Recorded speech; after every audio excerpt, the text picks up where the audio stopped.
நண்பர் ஃப்ரெஷ்ஷாக ஜாயின் பண்ணுறாரு. ஒரு போதிய அளவு ஒரு கார்ப்பரேட்டில் வந்து எக்ஸ்பீரியன்ஸ் கிடையாது. ஆனால் வேலைக்கு எந்த ஒரு எந்தூசியஸ்டில் போய் சேர்ந்தாரோ அதே வந்து ஒரு 6 மாதத்துலேயே அந்த கம்பெனிலேருந்து வெளியில் வர்ற அளவுக்கு அவர் வந்து ரொம்ப ஒரு எமோஷனலாக ஒரு சப்போர்ட் இல்லாமல், ஒரு மாரல் சப்போர்ட் இல்லாமல் அங்கிருந்து வெளியில் வந்து வர்றாரு. எப்படா அங்கிருந்து வெளியில் போனால் போதுங்கிற மாதிரி அவருக்கு அவ்வளோ என்னன்னா ஒரு நல்ல ஒரு டிப்ரெஷனோடு வர்றாரு.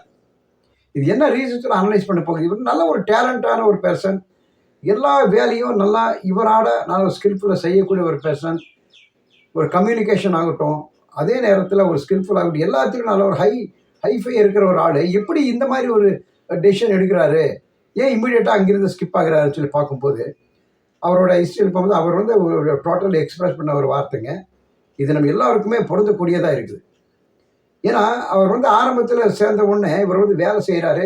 வேலை செஞ்ச உடனே இவரோட டீம் லீடர் வந்து இவரோட ஒர்க்கை பார்க்குறாரு. ரொம்ப டெடிகேட்டடாக, ரொம்ப சின்சியராக அந்தந்த நேரத்தில் ஒர்க் பண்ணி கொடுத்துட்டே இருக்கிறாரு. இது போக போக என்ன ஆயிருன்னா, மற்ற இடத்துல வந்து அவர் ஒரு ஓவர் ஒர்க் அங்கே வர அவங்க வந்து மேனேஜர் வந்து யார் வந்து ரெஃபர் பண்ண சொல்லி இந்த டீம் லீடர்ஸ் வந்து சொல்லும்போது அந்த அத்தனை டீம் லீடர்ஸ், பர்டிகுலராக இவரோட டீம் லீடர்ஸ் வந்து இந்த நாம் சொன்ன இந்த ஃப்ரெண்ட் இவரையே எல்லாமே பாயிண்ட் அவுட் பண்ணுறாங்க. ஸோ இவர் வந்து ஒர்க்கு மேலே ஒர்க்கு கொடுத்துட்ருக்குறாங்க. இவருக்கு வந்து அது என்ன செய்யணும்னு தெரியல, எல்லாத்தையுமே அக்செப்ட் பண்ணிடுறாரு. அது என்ன ஆயிரும்னா, அந்த குறிப்பிட்ட அந்த ஸ்டிப்புலேட்டட் டைமில் டெட்லைனில் இவரால் பண்ணி கொடுக்க முடியல. இதுவே இவருக்கு பெரிய ஒரு ஸ்ட்ரெஸ்ஸாக இருக்குது. ஃபேமிலியில் வந்து ஒர்க்கையும் வந்து ரெண்டுமே பேலன்ஸ் பண்ண முடியல. அப்புறம் ஒவ்வொரு அந்த டீம் லீடருக்கும் மேனேஜர் இவரால் பதில் சொல்ல முடியல. கடைசியில் என்னாகுன்னா, இவரோட லாயல்ட்டி மேலேயே அவருக்கு இவரோட ஒர்க்கு மேலே அவங்களுக்கு ஒரு டவுட் வந்து ஆரம்பிக்குது. ஏன்னா குறிப்பிட்ட நேரத்தில் ஒன்றுமே கொடுக்கல, இவர் நம்பி கொடுத்து இப்படி ஆச்சுன்னு சொல்லிட்டு இமீடியட்டாக எல்லாமே அவர் ஒரு இன்டைரக்டாக அவர் வந்து ஒரு சப்ரஸ் பண்ண பார்க்குறாங்க. இது அவருக்கு பிடிக்கல, அங்கிருந்து வெளியே வர பார்க்குறாரு. ஸோ இந்த மாதிரி ஒரு சுச்சுவேஷன். அப்போது அங்கே தான் அந்த அவரோட பாயிண்ட்டில் வந்து அவர் தெரிகிறார், எந்தெந்த நேரத்தில் நம்ம நோ சொல்லணும். இந்த நோ சொல்லாமல் இருக்கிறதுனால எப்படி ஒரு வேலையை விட்டு வெளியில் போகிற அவ்வளோ ஒரு கஷ்டப்பட்டு பிடிச்ச வேலையில் இருந்து வெளியில் போகிற அளவுக்கு ஒரு சுச்சுவேஷன் அங்கே வந்து க்ரியேட் ஆகுதுன்னா, அப்போ வந்து எந்த அளவுக்கு ஒரு பவர்ஃபுல்லான ஒரு வேர்ட் பாருங்கள். சரி, இப்போ இந்த மாதிரி நோ வந்து சொல்லிட்டேன்னா நம்ம இங்கே ஒர்க்கை எப்படி நம்ம கண்டினியூ பண்ணணும், எப்படி வந்து நம்மளை வந்து நெக்ஸ்ட் ஒரு ப்ராஜெக்ட்டுக்கோ இல்லை நெக்ஸ்ட் ஒரு ஒர்க்குக்கோ எப்படி வந்து நம்மளை கூப்பிடுவாங்க, எப்படி நம்ம வந்து நம்மளை ஒரு என்டர்டெயின் பண்ணுவாங்க, எப்படி நமக்கு ஒரு டியூட்டி அசைன் பண்ணுவாங்க அப்படின்னா, அந்த நோங்கிற சொல்கிறதுல ஒரு சரியான ஒரு டிப்ஸ் அண்ட் ட்ரிக்ஸ் இருக்குங்க.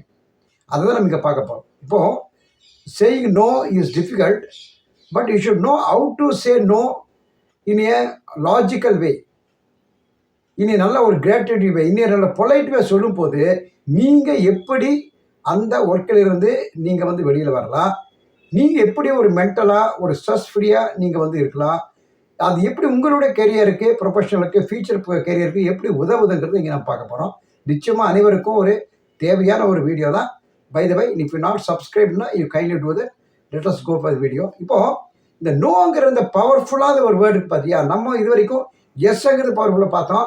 இந்த எஸ்ங்கிறது விட நோங்கிறது அதை விட ஒரு மேஜிக்கல் வேர்ட்ஸாக இருக்குது. இது எப்படி வந்து நாம் ஒரு ரெஃப்யூஸ் பண்ணலாம், ஹவு டு ரெஃப்யூஸ் அப்படின்னா, ஃபர்ஸ்ட் ஆஃப் ஆல் வந்து நம்ம ஒரு விஷயம் இருக்குது, already we are committed, we are assigned in a particular work. அது இல்லாமல் ஓவர்லோடிங்காக இல்லை ஓவர்க்ரௌடு ஒன்று வருதுன்னு வச்சுக்கல, அந்த நேரத்தில் நம்ம நோ சொல்லி ஆகணும். அப்போது எப்படி சொல்லணும்னா, first of all you should say no. உங்களுடைய அந்த நோ இந்த ரிஃப்யூஷனுக்கு ப்ராப்பராக you should express, you should communicate in a such a way is a logical reason. நீங்கள் சொல்கிற அந்த நோவில் வந்து அந்த ரீசன் வந்து ரொம்ப லாஜிக்கலாக இருக்கணும். நம்பர் 2, இந்த இந்த நோ இந்த வேர்ட்ஸில் வந்து நம்ம எடுத்த உடனே நம்மளால் முடியாது, அப்புறம் பார்க்கலாம், அது நம்ம மேபி, அது நான் I will try, I will do S it is possible, இந்த ஏஎஸ்ஏபி இப்படியெல்லாம் சொல்கிறதுக்கு பதிலாக அந்த உங்களால் முடியாதுன்னு சொல்லி நீங்கள் ஒன்ஸ் வந்து நீங்கள் டிசைட் பண்ண உடனே you should B A straight forward to say your reason. Second வந்து நீங்கள் ஸ்ட்ரைட் ஃபார்வேர்டை நம்ம சொல்லி பழகணும். நம்பர் 3 வந்து, இப்போ நீங்கள் வந்து நம்ம ஒரு ஒர்க்கை வந்து நம்மளோட சின்சியரிட்டி வந்து கொடுக்குறாங்க, நம்ம இவர் வந்து சின்சியரிட்டி முடிச்சு கொடுக்குறாருன்னு ஒரு ரெப்யூட்டேஷன் கொடுக்குறாங்க. அந்த நேரத்தில் நீங்கள் அவங்களுக்கு கிராட்டிடியூட் தெரிவிக்கணும். அதே நேரத்தில் நீங்கள் எப்படி வந்து இதுவும் நோங்கிறது நீங்கள் சொல்லி பறிக்கணும். இப்போ ஃபார் எக்ஸாம்பிள் வந்து இது வந்து அவங்களுக்கு கிராட்டிடியூட் நீங்கள் எடுத்துகிட்டு உங்களுடைய இயலாமையை சொல்லும்போது அங்கேயும் உங்களை வந்து இங்கே புரிஞ்சுக்குவாங்க. ஃபோர்த் ரீசன் இங்கே பார்க்கும்போது அது என்னன்னா எல்லாமே உங்களுக்கு கொடுக்குறாங்க. நம்மக்கிட்ட ஒரு ப்ரொஃபஷனலாக நீங்கள் சொல்லும்போது அது வந்து பெர்சனலாக வந்து அங்கே பாதிக்காது.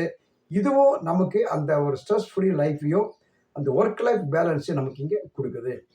சரி, இப்போ வந்து இந்த நோங்கிற இந்த இந்த விஷயம் வந்து இப்போ நம்ம ஒரு எப்படி ஒரு ஈஸியாக நம்ம ஒரு ஷார்ட்டாக கன்வே பண்ணோம் அப்படின்னா, ஃபர்ஸ்ட் ஆஃப் ஆல் வந்து நமக்கு ஒரு ஒரு ஒரு ஆப்பர்ச்சுனிட்டி கிரியேட் ஆகுது. ஸோ இந்த மாதிரி நேரத்தில் கண்டிப்பாக நான் நோ சொல்லி ஆகணும் அப்படின்னா, அதுக்காக நாம் வந்து அப்பாலஜிஸ் வந்து கேட்க வேண்டிய அவசியமே இல்லை. அதுக்கு பதிலாக லாஜிக்கலாக எந்த ரீசனுங்கிறது அதை நம்ம தெளிவாக நாம் அங்கே சொன்னால் போதும். ரெண்டாவது வந்து இந்த மாதிரி உண்மையான ப்ராப்பர் ரீசன் சொல்லும் இல்லையா, we should not tell never, you should not tell lies. அங்கே வந்து பொய் வந்து அங்கே இருக்கக்கூடாது. இந்த மாதிரி ஒரு ஒர்க் பர்டன் இருக்குது, ஒர்க் ஸ்ட்ரெஸ் இருக்குது, ஆல்ரெடி நான் வந்து கமிட்டட் இந்த ஒர்க்கில் இருக்கிறேன், இந்த ப்ராஜெக்டில் வந்து இதை ஒரு டெட்லைனில் வந்து நான் வந்து ஒர்க் பண்ணிட்டு இருக்கிறேன், இது மேலே நம்ம பண்ண முடியாதுங்கிறத நம்ம வந்து என்ன ஒரு பொய் சொல்லாமல் ப்ராப்பராக நம்ம அங்கே சொல்லும் போது இதுவும் நம்மளை வந்து ரெப்யூட்டேஷன் கிரியேட் ஆகும். அங்கிருந்து நம்ம வெளியே இந்த ட்ராப்லேருந்து வெளியே வரலாம். மூணாவது சொல்லும்போது நம்ம ஒரு ரூடா ரஃப் அண்ட் ரூபாய் இந்த மாதிரி சொல்ல தேவையில்லை. நம்ம பொலைட்டாகவே நம்மளுடைய கேட்குறவங்களுக்கு ஒரு பெட்டர் அண்டர்ஸ்டாண்டிங் ஆகிற அளவுக்கு நம்ம ஒரு பொலைட்டாகவே சொன்னாலேயே ஒரு பாதி பிரச்சனை வந்து அங்கே தீர்ந்துடும். அப்புறம் ஃபைனலாக வந்து நாம் எதுக்கு எடுத்தாலுமே நம்மளுடைய கேரியர் ப்ரொஃபஷனலோ ஒரு பீஸ்ஃபுல்லாக ஆகுன்னு சொல்லிட்டு நம்ம எதுக்கு எடுத்து எஸ்ன்னு சொல்லி பழகிருக்கிறோம். ஆனால் இன்னிலிருந்து நாம் ப்ராக்டிஸ் வந்து உங்களுக்கு முடியாத நேரத்தில் நோ என்கிறதையும் நாம் சொல்லி பழகிறதுக்கு ப்ராக்டிஸ் பண்ணுங்கள். அந்த மாதிரி சொல்லும் போது நம்ம வந்து ரொம்ப ஒரு அசர்ட்டிவாக, அதாவது ரொம்ப ஒரு அசர்ட்டிவாக அவரோட ஐ கான்டாக்ட் வச்சு நல்ல ஒரு கான்ஃபிடென்ட்டாக இந்த மாதிரி விஷயத்தில் இப்போ வந்து என்னால் செய்ய முடியாது, இந்த மாதிரி எனக்கு ஒர்க் இருக்குது, ஆல்ரெடி கமிட்மெண்ட் இருக்குதுன்னு சொல்லி நீங்கள் வந்து வெளியில் சொல்லும் போது நிச்சயமாக இந்த ஒரு நோங்கிற இந்த ட்ராப்ல இருந்து எப்படி சொல்லணுங்கிற ப்ராக்டிஸ் எடுத்துட்டேன்னா நம்மளுடைய ஒர்க் பர்டன் ஸ்ட்ரெஸ்லேருந்து நம்ம ஈஸியாக நம்ம வெளியில் வந்துடலாம். இப்போ என்னென்ன மாதிரி ஒரு வேர்ட்ஸ் வந்து நம்ம யூஸ் பண்ணலாம் அப்படிங்கிறத நம்ம இங்கே பார்க்கலாம். Okay friends, by the way, if you not subscribe, you kindly do it. Let us see on the next video in the new topic.